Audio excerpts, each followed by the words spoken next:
Премиерот Никола Груевски е во Охрид, каде се постави камен темелник за изградба на затворен базен во спортско-рекреативниот центар Билјанини извори. Изградбата на затворениот базен во Охрид е едно од децениските барања на жителите на Охрид, кое низ годините беше тема на разни политички манипулации и шпекулации. Нашиот најголем град кој излегува на Охридското езеро, градот со огромен број пливачи и љубители на водните спортови, никогаш во минатото не добил затворен пливачки базен. Таквата реалност конечно се менува. Ние ветивме и за разлика од другите не заборавивме на ветеното, истакна премиерот Никола Груевски на почетокот на изградбата на базенот Билјанини извори. Инвестицијата е вредна околу 5 милиони евра, а треба да заврши за 30 месеци. Груевски денеска присуствуваше на пуштањето во употреба и на реконструираната улица Ристо Чадо со изградена фекална канализација и тротоари во охридската населба Видовиште.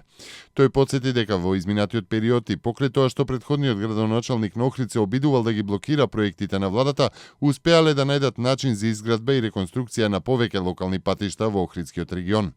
Го направивме патот за манастирот Света Недела кај Оровник, го изградивме локалниот пат за Велгошти, патот од Лескоец до Скребатно, патот до селата Лакочереј, патот до Орман, помогнавме за доизградба на патот Вапила Сирула, а во изминатите месеци се правеше и улицата Илија Смилчевски во Лескоец, рече Груевски. Премиерот Груевски оствари и средба со локалното население во Видовишта и жителите на Велгошти, при што разговараше за нивните секојдневни потреби и проблеми.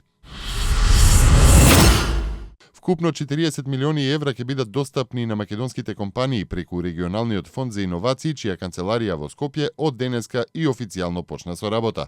Како што соопшти вице-премиерот Владимир Пешевски на заедничката пресконференција со директорот на канцеларијата Татјана Забасу и представникот на делегацијата на Европската унија Мартин Клауке, средствата се пред се наменети за стартап бизнисите, малите и средни претпријатија.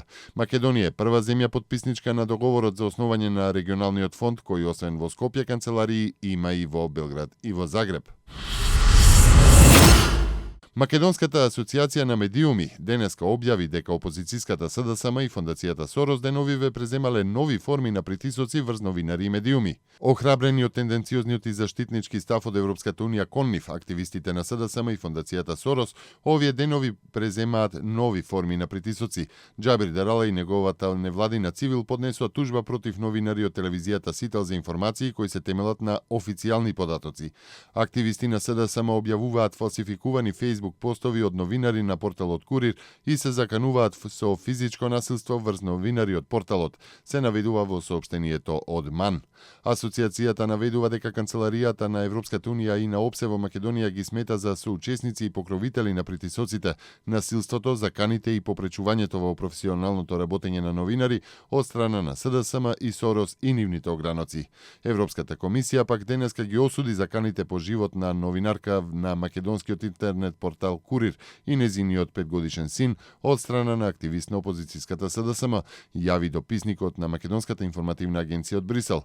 Повикувајќи се и на забелешките на слободата на медиумите во последниот прогрес извештај, портпаролката на неформалната влада на Европската унија Маја Коцијанчич порача дека Брисел осудува заплашување и малтретирање на новинари без оглед на тоа од кои кругови тие доаѓаат. Извештајот за Македонија и делот за медиумите предизвика реакции од дел од новинарските асоцијации и кругови од Македонија, поради тоа што селективно беа издвоени само нападите и заканите за новинари од проопозицијски медиуми, но не и напади на опозицијски активисти врз новинари поради нивни јавно искажани ставови. А Европската комисија е задоволна од вчерашниот избор на министрите во Македонија, што беше еден од клучните и речиси последни точки од договорот од јуни-јули, посредуван од еврокомесарот за преговори за проширување Јоханес Хан. Еврокомисијата порача дека сето ова се чекори во насока на надминување на политичката криза. Грчката полиција употреби солзевец за да ги растера демонстрантите кои фрлаа молотови коктели во центарот на Атина. Илјадници луѓе на улиците протестираат против наметнатите мерки од Европската унија и од ММФ за штедење во првиот национален штрајк свикан од главните синдикати во Грција во државниот и приватниот сектор, откако левата влада на премиерот Алексис Ципрас дојде на власт во јануари. Предходно, денеска владеачката партија Сириза ги повика сите грци да учествуваат во генералниот 24-часовен штрајк против политиката на штедење, што пак самата ја спроведува.